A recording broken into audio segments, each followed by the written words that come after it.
guys, welcome to the Rusty Hook Kayak Fishing Podcast.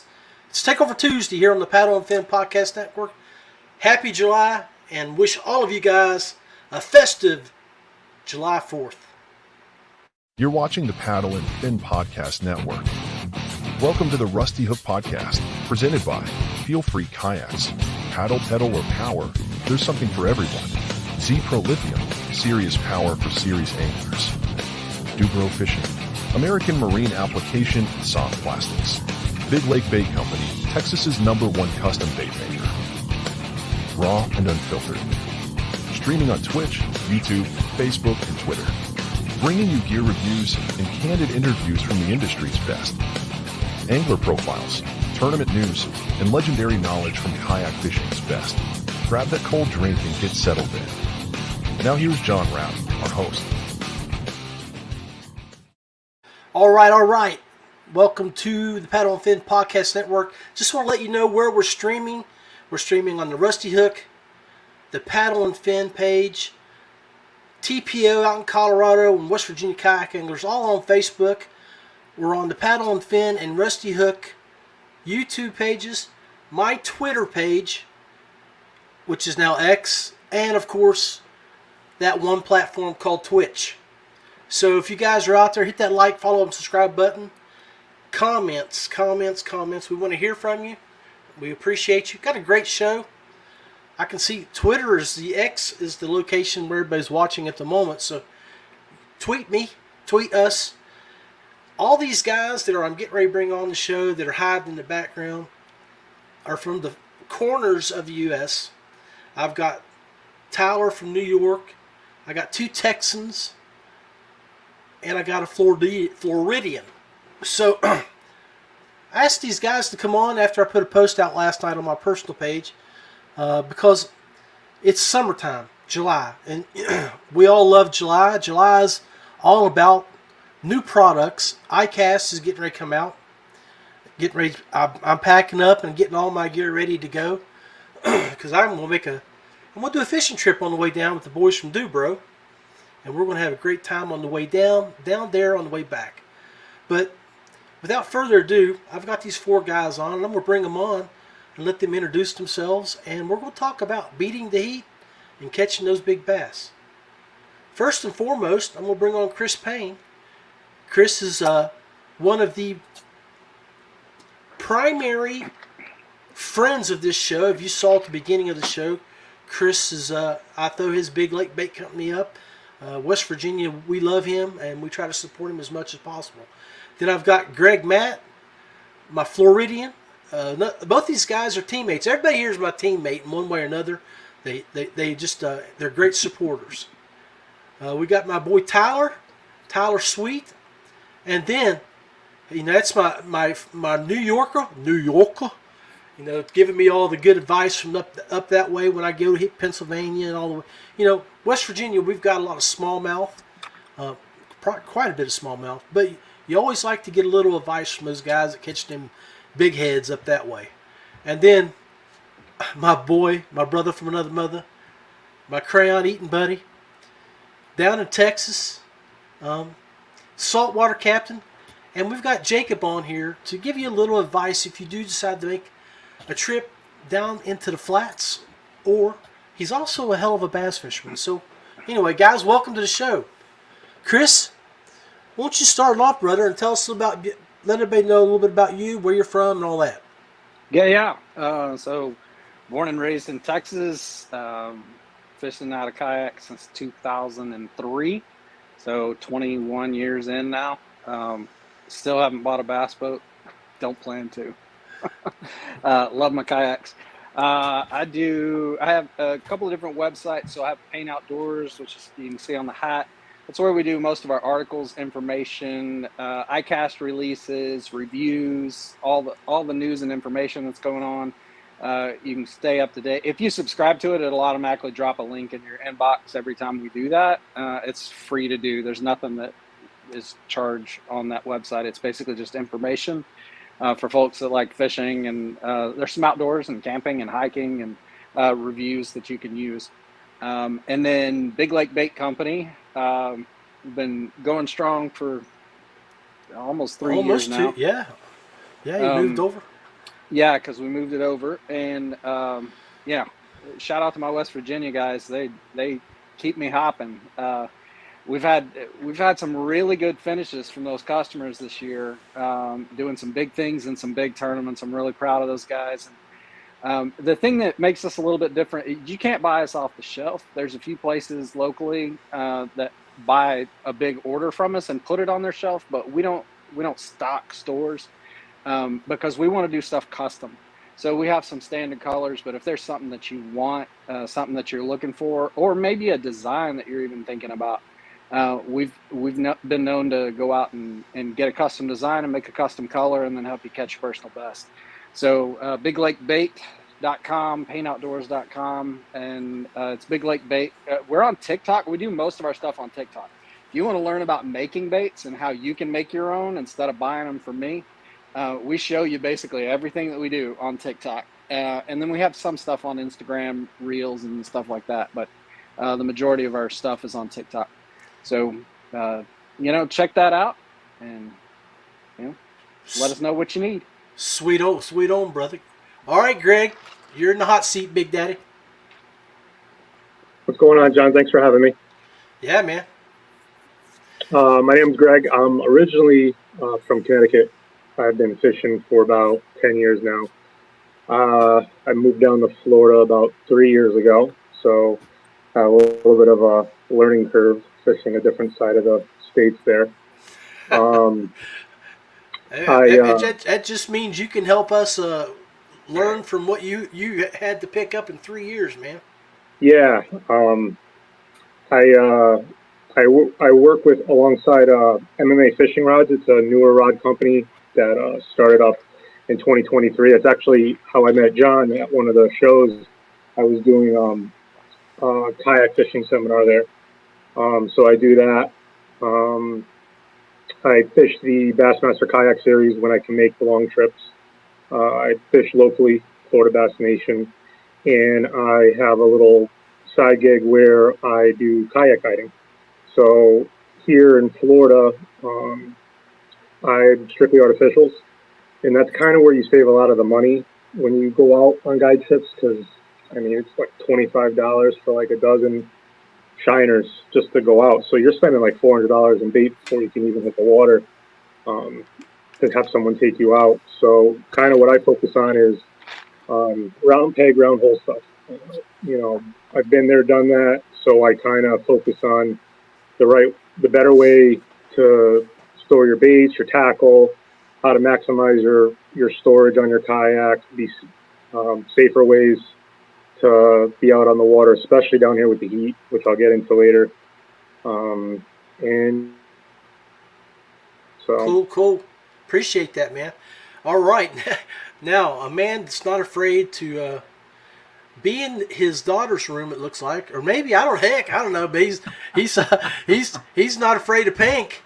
It reminds me of when I went down to Jacob's and stayed down at Jacob's house back in March. But Tyler, Road Warrior, talk to us about what you do and where they can find you, man.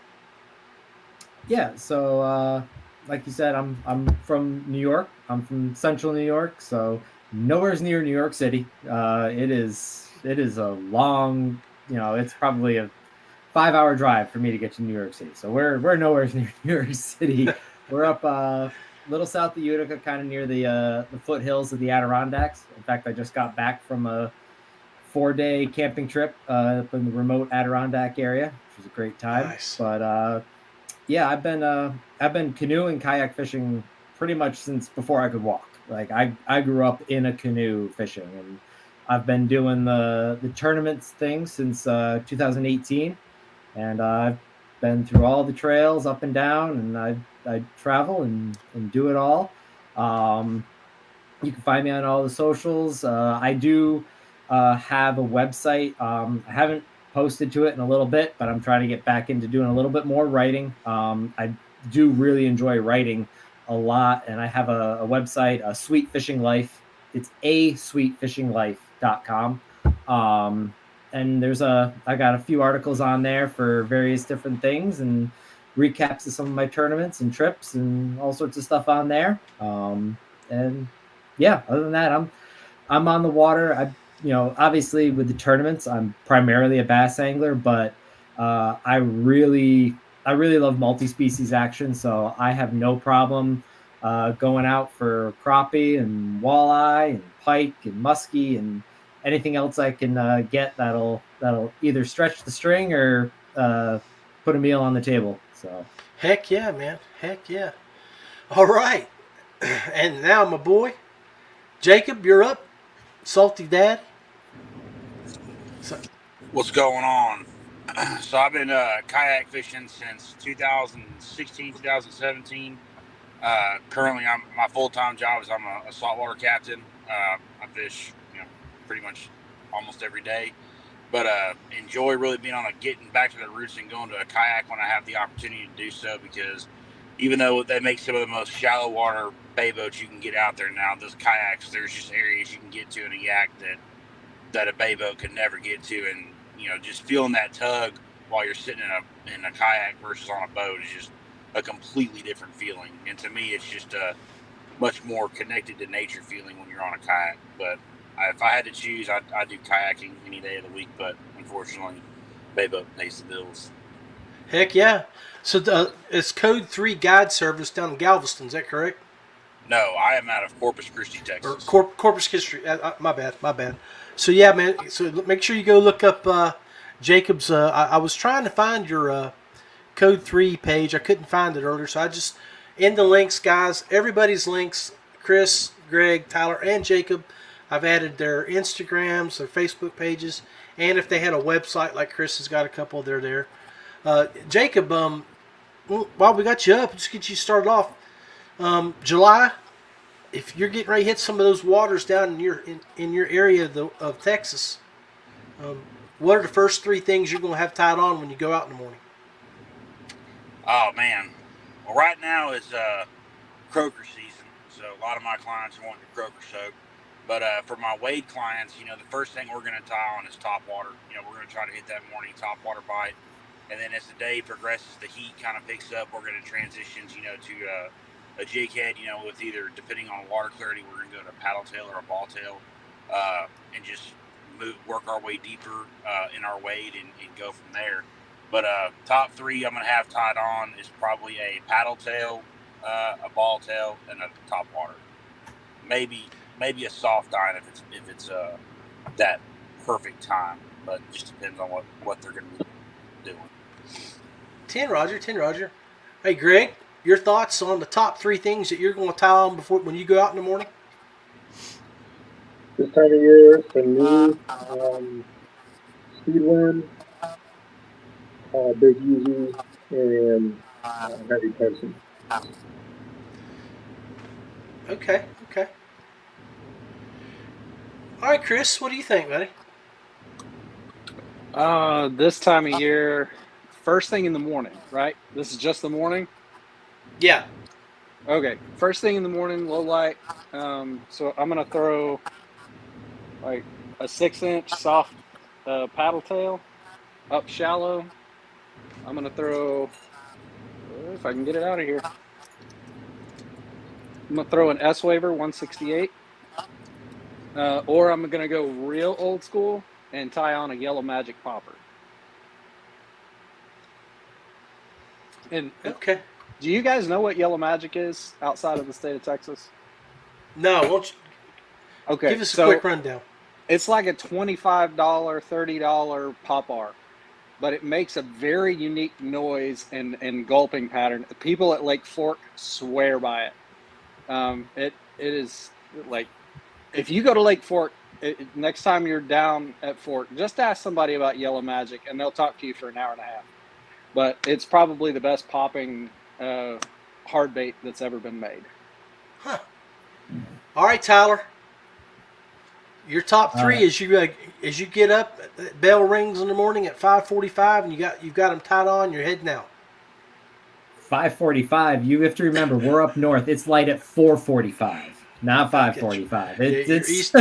You're on the water at 4:30 if you want sunrise. And for me, it is, I keep it incredibly simple. My top 3 baits are a spook, and a spook. If it's first thing in the morning, it's top water and I want to cover water. So I'm pretty much guaranteed to be throwing a spook for that first half hour to 45 minutes until I get a sense of what's going on in the day. Nice. So we're going to have to make sure we link up a few things for the folks here. Guys, like that yellow, I think Chris was saying the yellow magic, your spook, and for me, I'm going to have one of these babies tied on. Topwater frog. I want to have one tied on. I'm real surprised I didn't hear that from a Floridian talking about all those pads that he gets to work down there. And then I'm going to have a whopper plopper of some type tied on. And then maybe a buzz bait. If I'm going to have one of those 3 tied on, I think Greg's got a comment he wants to make here. Greg? You're on mute, Greg. Go ahead, Greg. I got you, buddy. Okay. The Big Easy is my top water, and I like that over a frog because it's got the extra action on it, and you can cover a lot more water, in my opinion, than a frog. So since you only said 3, I'd normally have a frog also tied on, but I prefer the Big Easy weedless on the top down here in Florida. That's a staple. Okay, guys, so that's 3 things that I have no clue what those are. It's a Big Easy, a yellow belly or yellow bird or yellow Texas creation, and now Yellow magic. Yeah, and what was that thing, Tyler? What? A spook. Zara spook. And a spook. Craig, hey, buddy. It's a dog walking J-bait or a dog walking style topwater. Okay. Yeah. Cool, Hey, cool. John. Before we back off of that, I want to know from Jacob: Are you throwing spooks, or do you still have a stash of the old skitter walks? I'm throwing spooks. Okay. On the Texas coast, it's weird because you get this kind of cult following for corkies and for the old skitter walks, and people can get a little particular. So I was just curious what Jacob was throwing. I throw corkies a lot in the wintertime, especially when I'm after a trophy trout. That's what they love, are the corkies and the soft tines. Hey, John, when he says trophy trout in Texas, Yeah. that's a 30-inch speckled trout. Yeah, it's a monster. Hey, now are those brackish fish, or are they just basically in the flats and the salt, or what? Nah, they're in the salt. They're not redfish. Redfish will move in between fresh and salt water, but trout, the higher salinity is where your trout are going to be. So trout like the salt. 10 Roger. Okay. All right, fellas. So let's talk here. You haven't had no luck with those top 3. It's 10 a.m. We've got to move on from some of those top water baits. Sunlight's starting to pop over them ridges up there in the Tyler Sweet Country. So let's talk, Tyler. I want to hear you tell me what you're going to move to try to generate some bites.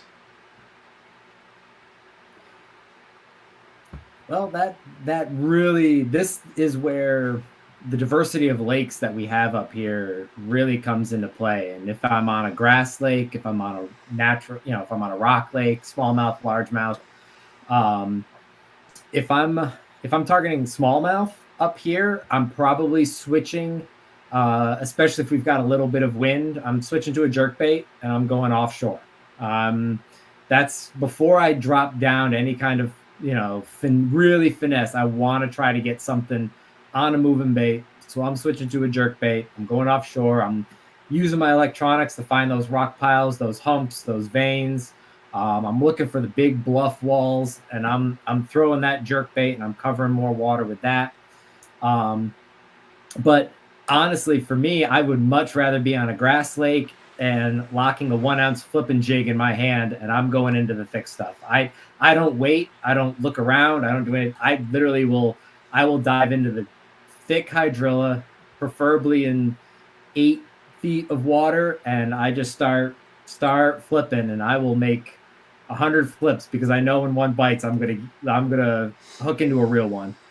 Yeah, I hear you. All right, Greg. I would keep my punching on all day. Probably, definitely start throwing a chatterbait. And again, most of our Florida lakes we're talking about are like heavy grass this time of year, but there are some lakes that fish like your northern lakes with more open water. But for all intents and purposes, we're on a lake that's got a lot of grass, so I definitely keep that punching rig on, 1.5 ounce, the speed worm, and then I'd probably push a chatterbait in there as well. Okay. Jacob, 10 a.m. What are you thinking? So if I'm freshwater fishing, I'm definitely I agree with Matt. I would start flipping or punching. I would glue that to my hand. But if I'm in the salt, I'm going to put on a heavier jig head, and I'm going to look for deeper water and try to find some shell or some rocks that I know those trout are going to hold to, and just try to go deep and get down as far as I can. Okay. So with the trout, when you're out there, now if you're throwing something with it's artificial, are you throwing more of a squid looking or crab looking or worms or what type of action? Soft plastic are you? Like a paddle tail or a ball tail shad. Okay. Just something that's going to hop and jump, and you'd work it almost like a jerkbait. Just Okay. let it fall, and then erratic movements as you're bringing it up the water column. Okay, that makes sense. All right, Chris. This is the part I was wanting to hear you talk about. It's 10 a.m. That sun's starting to get up in the air. Yeah. So it depends on the structure that I'm fishing. So here in Central Texas, I can go to a grass lake. I can go to a wide open lake. I can go to a rock lake. I can go to a lot of things. So if I'm fishing rocks in deep water, nowadays I'm throwing a 4-inch tube. So we've gotten on the tube bite. We do have smallies here in Central Texas, so I can catch smallies and largemouth. Believe it or not, those largemouth will eat that tube, especially around big rocks. The glide of that thing coming in and just kind of catching the current in some of these reservoir lakes that have dam releases that are linked to rivers. Man, they'll dart under some of those deep rocks in 25 foot of water, and boy, you should hang on. If I'm fishing timber, I got to go with my tried and true. So this is the Mr. Roboto. It's based off the Robo Worm. Okay. Yeah. So this is our moody blue color. I've put a lot of trophies on the wall with that color. They love it. Clear water, stained water, doesn't matter. They'll eat it. And then if I'm going, so I like to fish roadbeds and then grass lines. And then, yeah, you took my line. So here's what I'm doing. I'm Carolina rigging. Do they have garlic scent in them? Yeah, boy. Yeah. All right. You know this. But I'm fishing big. So let me show you guys what I talk about. When I'm saying I'm going to fish a big lizard, I'm fishing a big lizard, right? I'm dragging that on a Carolina rig, or I'm putting a 1 ounce weight on the top of that thing and I'm punching it through grass. You can Carolina rig it and drag it along the grass edges, but if the fish are really in it or in the thick reeds and stuff, like some of the other guys said, I'm putting a 1 ounce weight on the top of that thing, pegging that weight, and I'm just drilling it through that stuff, because it'll go tail first, and then this big old long tail is just going to spiral down, and it catches the attention of everything around. The number of 8 ounce to 1 pound big shell crackers that I've caught on this thing would surprise you. But it's got a ton of action, and so yeah. So those are my. Depending on the structure that I'm fishing, that's what I'm throwing, which is kind of drastic. I mean, we're going from a 4-inch tube all the way up to, an 11.5-inch big-tailed lizard. So it just depends on the structure. Well, I got to go with that because you almost stole my thunder, just a hair, except you're going after them big, huge Texas bass, where here up in my neck of the woods, I have to go with your smaller lizard that I've ordered from you. And where I've also had, you've infused some of my green pumpkin, gold flake customs that you've made for me. You put a little bit of Cajun seasoning in them as well as garlic. Yep. And I have had a lot of success in my lakes around here. And guys, that's one of the things that I'm going to throw is a lizard. I'm going to throw some type of Senko, and I'm going to throw a tube, because where I live out up here in West Virginia, we have most of our lakes are mixed lakes. Not only are they heavy with all three species, a few of the lakes got a lot of spots in them as well. So I'm looking at a Senko, a tube, or a lizard.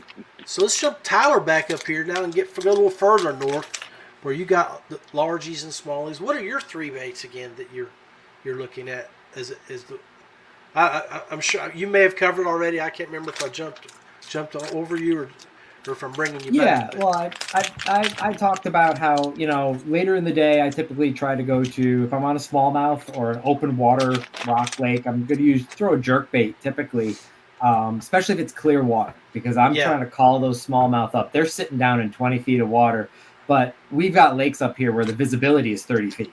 So the smallmouth, they will come up 20 to 30 feet, and I've watched them on the forward facing come up from that deep to hit a jerk bait or even a top water. So they'll come up and get it. So usually I'm doing that, or I'm throwing a jig. But sometimes, if as the day progresses and the sun gets higher in the sky, you get, more towards your noon. Like just literally today, I was out and we had, it was 75, almost 80 degrees today, very little wind. And we launched, and first place I went was to the thickest set of pads I could find, and I started throwing a frog because I knew, this morning they were probably out in the open, but now that the sun's up, things are calmed down. They're tucked up under the shade, and I got on a pretty decent frog bite today, and then caught a bunch on the frog, which was good. And then as we left the pads, unfortunately, with very little wind, I was throwing the chatterbait a bit, but I switched to a stick bait and, soft plastic stick bait. And the exo sticks are the ones that I typically like to throw. They're a biospawn bait. And I've really come to like those and wacky rig those over top, or if the grass is a little deeper, I've really come to like throwing a flick shake rig. So weighted wacky, and work that over the grass. And that seems to connect really well. Sweet. Appreciate that. Well, guys, stand by for a second. Let's run a quick break, 30 seconds, and then we'll be right back. Feelfree Kayaks.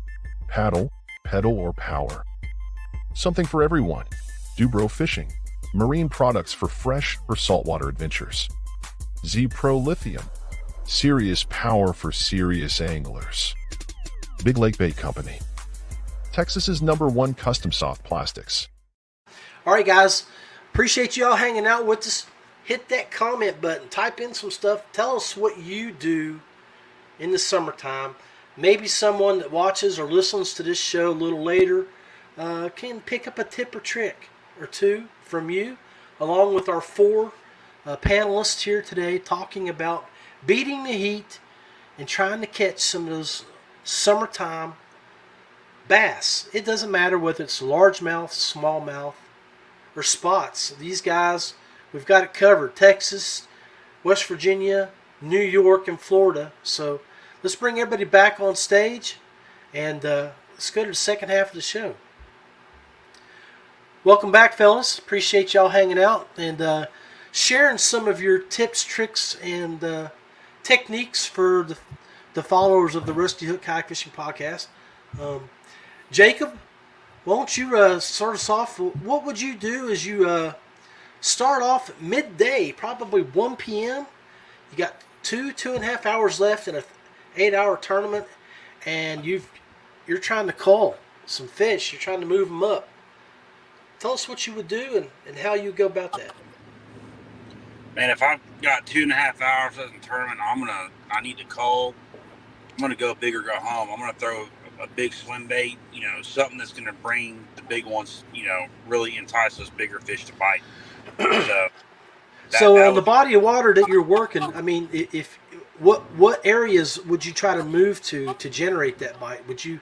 I would start hitting main lake points, creek mouths, anything that's gonna hold those bigger fish where they're gonna, especially where they can get cooler in the summer, just to stay cool, where there's a deeper, transition point to where they can go deep and cool off and, get away from all the traffic on top of the water. Gotcha. So you're talking swim bait. Yes. Okay. All right, Tyler. You got a couple hours left, man, and you got to upgrade some fish. You got to get rid of them little ones. What's the move for you? The move for me is pretty much always going to be a jig. If I need to go big or go home, it's going to be a jig, smallmouth or largemouth. If it's smallmouth, I'm putting probably like a 1 ounce football head jig, and I'm finding, the offshore structure that I know is only going to be holding. Like if I scan over a hump and I see 4, 5, 6 marks on it, I'm leaving, because I know those are probably not the size class fish that I want. Most of the time, I'm looking for that hump with 2 fish on it, because I know those are going to be the bigger fish. And I'll throw a big football head jig, usually just a football head and a craw trailer, no skirt or anything. I'm going to drag that thing over top those big offshore humps, and I'm looking for that one big fish to come in and slurp it up for smallmouth. Largemouth, I'm going to try to find the deepest grass I can find. I am going to the deepest grass edges, and depending on the lakes, some lakes that's in 6 feet, some lakes that's in 16 feet. But I'm looking for that deep grass, that outside weed line, and I'm going to try to find the thickest grass I can as close to deep water as I can, because that gets them the cold water from the deep and the shade from the grass. And I'm looking at trying to find that spot on the spot and throw that big flipping jig in there and try to get that last big bite that I can get. Nice. All right, let's get some Sunshine State activity here. Greg, you know the question? Yeah. So what are we going to call? Kind of what I do to start is I kind of pay attention to what the sun's doing. So I kind of focus more on the shade in the afternoon, where the sun just was, and it's the shade's kind of starting to cover certain areas with the pads in the grass. And I'll be punching, obviously, but I'll also throw some kind of weedless big swim bait that resembles like a golden shiner or a shad. I'll probably go with a golden shiner first. That's a big popular bait down here.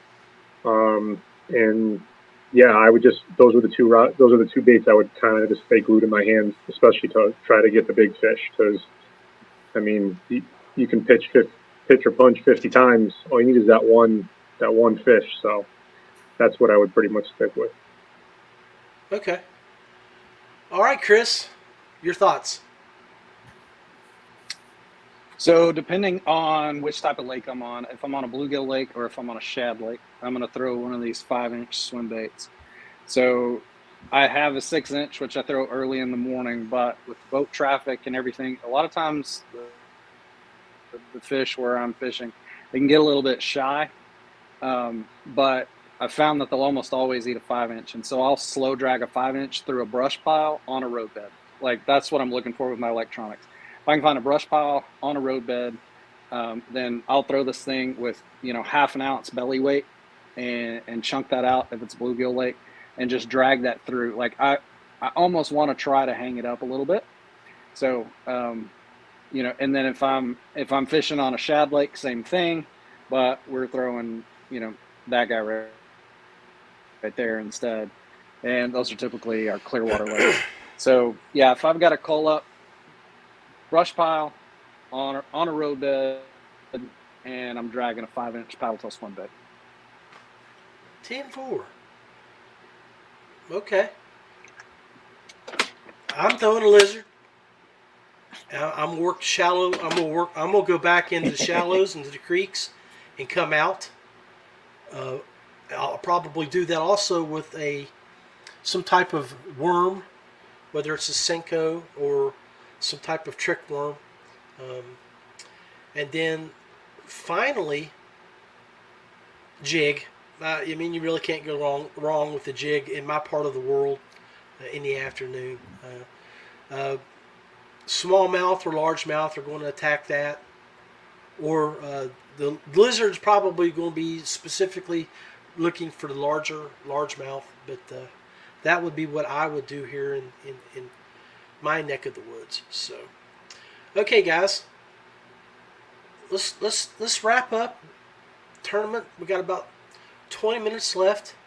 We're feeling good. We got 85 inches, but we would like to get up to around 88, 90. You have about you're close to where you put in.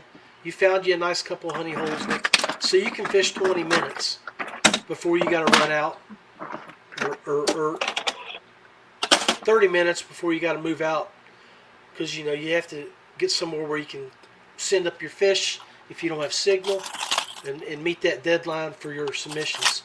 So Jacob, let you start off with it. How would you approach that last 30 minutes?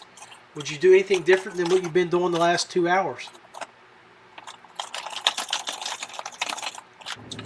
Well, depending on if the swim bait worked, I would go to, you can't go wrong with the Texas rig. Just, Texas rig with a classic black and blue worm. If that would be my go-to if I was going to throw a Hail Mary. My saying is black and blue is tried and true. So it's always helped me in a pickle, and I always have it tied on whenever I'm fishing freshwater lakes. What I love about hearing about that right there is that it just seems like you cannot go wrong anywhere in the nation with black and blue.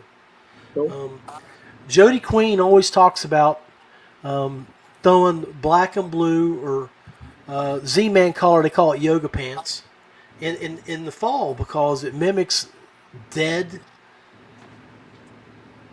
insects hit the water. They're dark colored. Everything's darker. Then your black and blue, everything's is getting darker, because of the transition in seasons. So you just can't. It just seems like it works spring, summer. You really can't go wrong with it. But I didn't mean to cut you off there, Jacob. Keep going, brother. No, it's a universal color, man. That's what I would do. As I would work my way back and hit the deeper spots. Work those honey holes. Try to find that one big girl just sitting in there looking for something different. I got you. All right, Greg, talk to us, brother. So one thing I didn't mention is in Florida, obviously it's July. So July and August are the two hottest months of the year, and we're destined for your 5-minute rainstorm every single day. So the water can change really quick. You could get everything can switch up. So given it's the afternoon and the top water bite's going to kind of come full circle for me, I'm just going to want to move and cover. So I'm going to throw a frog, and then on the edge of everything, I'm going to run a prop bait along that. Prop baits are pretty popular down here too. So I'm just going to work the edge and then throw a frog into the pads, and that'll kind of cover everything, no matter what the water clarity is, what the weather was, because it's going to be that time of the day where that top water bite should start picking up again. What is that walking bait that you guys throw down in Florida? What's that called? That's not a spook, is it? It comes across the water. It zigzags. No, we're the prop bait's really popular. Okay, I had to get with Jason Denise. It's a spook. It's a spook, yeah. Okay. I throw a bunch of different walking baits, but there's no specific brand that's popular, in my opinion.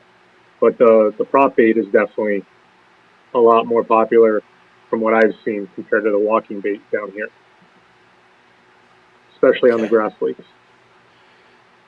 So, like, I know in the Orlando area where I'll be fishing here in about 2 weeks, hopefully with maybe get with you. I'm not sure, but Frizzy Zamora, I fished with him last year. Yep. It was a big spot right off the interstate somewhere where he lives, and it's like probably about a 35 to 50 acre body of water that was cut off the interstate, and it's got a bunch of golf courses and houses around it.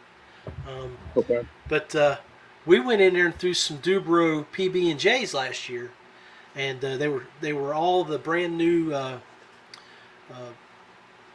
What's it called? Mixture from the formulas that they were working with, and we had some success back here.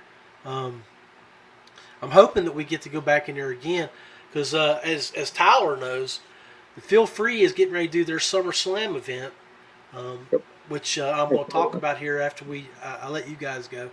And we've got a hunt. Last I looked, I don't know if Tyler, if you can correct me, but I think we had 98 signed up. We cap it out at 100, so there's only 2 spots left for the nation for people to get in, and a chance to win a brand new Moken.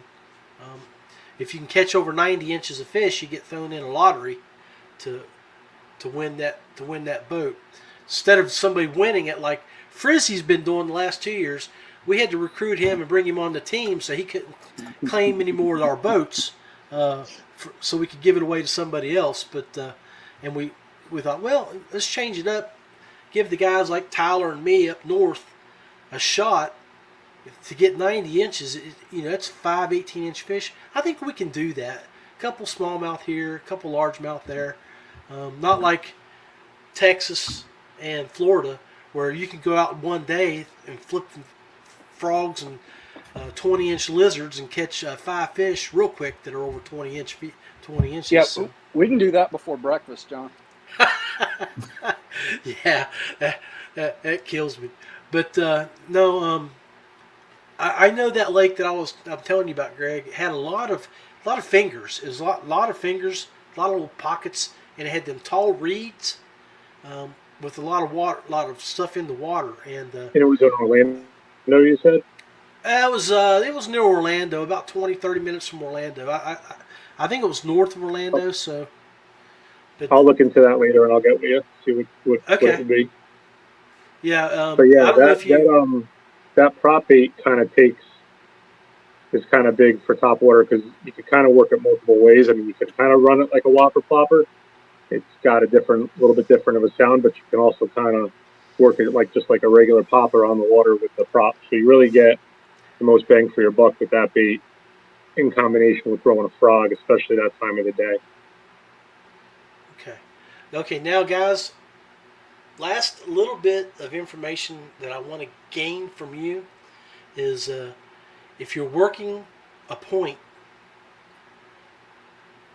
what type of crankbait are you going to throw? Because we've all talked a lot of soft plastics here today, and we've talked jigs, but we haven't really talked about what we're going to throw hard bait wise. What are we going to throw there? Are we going to throw some lipless rattle traps? Huh? Lipless, one knocker, hard knockers. Okay. Anything else you throw? No, I just throw on 2 different colors, silver and a gold, and see what works. Gotcha. Hopefully something works, I should say. What do you think, Jacob? I would definitely go lipless, and I like to throw it lipless and yo-yo up and down, and silver is a definite go-to color. That's a solid color that always produces. Okay, that sort of does. It's a shad color, right? When we're looking at that. So, all right, Tyler, what are your thoughts on that? I guess it all depends on how deep of a point are we talking about here? Because if it's early in the morning, or if it's got any kind of clear water to it, I'm probably throwing a square bill up in there. But I'm talking like Strike King 4.5, a big square bill, something that's going to be diving 6 feet. That's got a real big profile. I've actually caught a lot of big smallmouth on those baits, not even running it, bouncing it off of the rocks, just running it open water. It's got a pretty good action to it where they see that and they come up and hit it. So if it's got any kind of rock on it, where especially rock, where I can get a square bill to run over it, I'm throwing a square bill. What is your color again? The color of the square bill, honestly, I don't have a lot of preference on that. I mean, I'm usually throwing a sexy shad, especially this time of year. Okay. That's just my go-to. I had a tournament a couple of years ago where I've got a picture where I literally threw a square bill all day long, and that bill was not square at the end of the day. That was rounded off. It looked like a factory rounded crankbait, the way that thing Yeah. had been dragged through the sand and rock all day long. Beat the heck out of it. I hear you. Yep. All right, Chris. I know you've been chomping at the bit back here with them rattle traps. No rattle traps, man. I don't throw lipless. I know there's a lot of people that like them, and they got their place, I guess. But I'm a huge fan. So when you say point, I'm not anywhere near shallow. I'm going out to the end of that, and I'm looking for tree stumps and boulders in 15 to 20 foot of water, and I'm throwing one of these big dudes. So these are the River to Sea, the Tactical DD Crank 75s. So these will dive anywhere from 15 to 20 foot. But I'm basically looking to dig a trench at the base of every tree and every boulder I can find on the end of those. I love a deep diving crankbait bite. It's addicting. Keith Combs actually, Keith Combs taught me how to throw one of those on Lake Fork. And I watched him catch 2 6-pounders at once on a deep diving Strike King. And I was like, okay, I got to get some new equipment because I've never seen anything like that. And so I've been a big, I guess, disciple of the deep diving crankbait. And I like the smaller profile of the Tactical Bass and the River to Sea DD crankbaits. Just because they'll mimic bait fish a little bit better. When you get into some of those deep divers with Strike King, it's a big body bait and it's more of a bluegill. Body style is pretty tall. So I like the River to Sea because they'll move through the water a little bit easier. But yeah, and then I'll just switch to a smaller bill size as I'm working my way up. But I'm bomb casting that thing.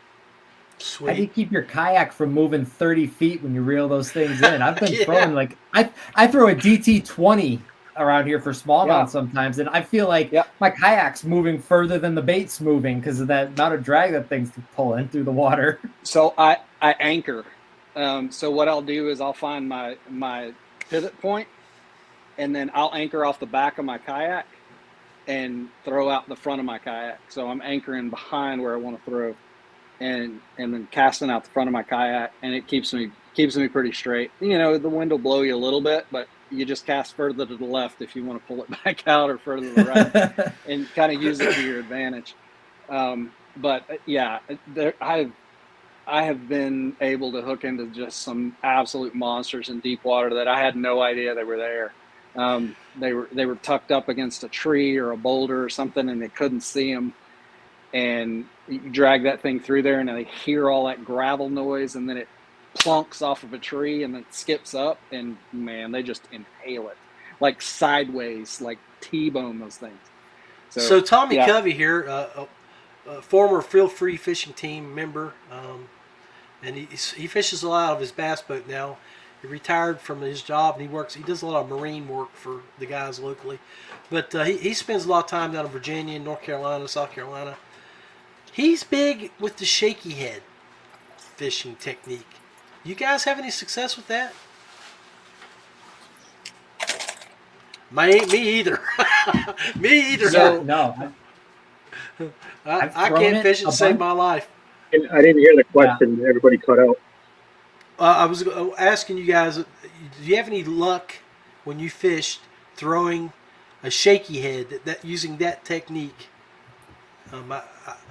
I can't have it. I don't seem to have any luck with it, so I'll stick to the Ned rig. But I'm just curious how you guys operate there. Shaky head's good down in Florida with a big worm. Texas, those deeper lakes that fish like northern lakes out on the west side of the state, you can get away with throwing a big worm on a shaky head out there. So yeah, actually, the last 8-pound bass that I caught was on a 10-inch black worm on a shaky head, fishing it in grass. So yeah, definitely. I think that was Greg that said that. Shaky head with a big worm. Yeah, I've tried it, and I cannot get the shaky head to work. And when other guys are throwing a shaky head, I'll Texas rig a big trick worm with 3/16 or 1/4 ounce weight, just something really, really light. And I just throw that on a Texas rig. For some reason, I can just work that way cleaner and easier, and I get way more bites than trying to throw that shaky head. I don't know what I'm doing, but that's what works for me. It's just downsizing that Texas rig to a really, really light weight. Okay. Fellas, final thoughts, everybody. And appreciate y'all coming out and hanging out with us tonight. Jacob? Y'all have a good one. It was a good time. Appreciate you, man. God bless you. Give the girls a hug from old Uncle John. I'll do it, man. Tyler? Just my final thoughts are sun protection is important. It doesn't matter. Like this time of year, it's something we haven't touched on yet, but cover up, wear sunscreen. I keep a stick of mineral-based sunscreen in my PFD pocket all the time. So I can apply that to my face and cover up throughout the day. And I'm in long sleeves. I don't fish in short sleeves. I fish in long sleeves, gloves on my hands. I wear pants, or there's a company called Anetic, and they make some fabulous sun gear. But one of the products that they have are these really tall sun socks. They're UPF 50 sun protection, but they allow you to wear shorts and really tall socks, and they are amazing. And I've been wearing those for a bunch of years now to keep myself from A, having to reapply sunscreen all the time, and B, from being sunburned. So we're out there in the summer. Great sunscreen. Point. Skin cancer is not a joke. So I've had skin cancer now for over 12 years. I've been cut on about 6 times. Got to go to the VA here at the end of July. Had to put my appointment off because they wanted me down next week. But I'm not going to miss my ICAST trip. So I had it postponed until I get back. Hopefully I don't have to have another surgery. But yeah, great point. Thank you for bringing that up. Guys need to wear their sunscreen and wear their sun protection hats, shirts, and stuff like that. So, Chris? Yeah, while we're talking about protection, when it gets hot, people have a tendency to take off those PFDs. I mean, if you're like Jacob and you're fishing in like knee-deep water, I get it. But if you're fishing these big lakes, if you're fishing under motor, if you're fishing with pedals, if you're fishing with wind, if you're fishing where other power boats are, like find a PFD, like an inflatable or something that you will wear in the heat, because we got to stay safe in the summer. Like you're not going to, necessarily get hypothermia in the summer, but I mean, if you get broadsided or anything like that with all of these, daddy's money ski boats that tend to hang out at some of the lakes I'm at, like I don't want to deal with frat boy drunk on beer running me over with a ski boat and not being able to get out of the way. Like I don't have any fear jumping out of the kayak with my PFD on, because I don't have to worry about any kind of wake or anything like that. It'll keep me up. So just remember your safety protection. Wear your sun protection and also wear your flotation device. Hey, I appreciate that. You guys have just cut my ending segue out completely done. So I don't have to worry about that so much now. Nothing but love, fellas. Thank you for answering the call on my post last night, and we'll definitely welcome all of you to come back and have another chat. Maybe we do something like this for the fall segment, fall fishing, and do it all. But God bless you. Thank you, and y'all have a wonderful evening. All right. See you, John. Great. Thanks.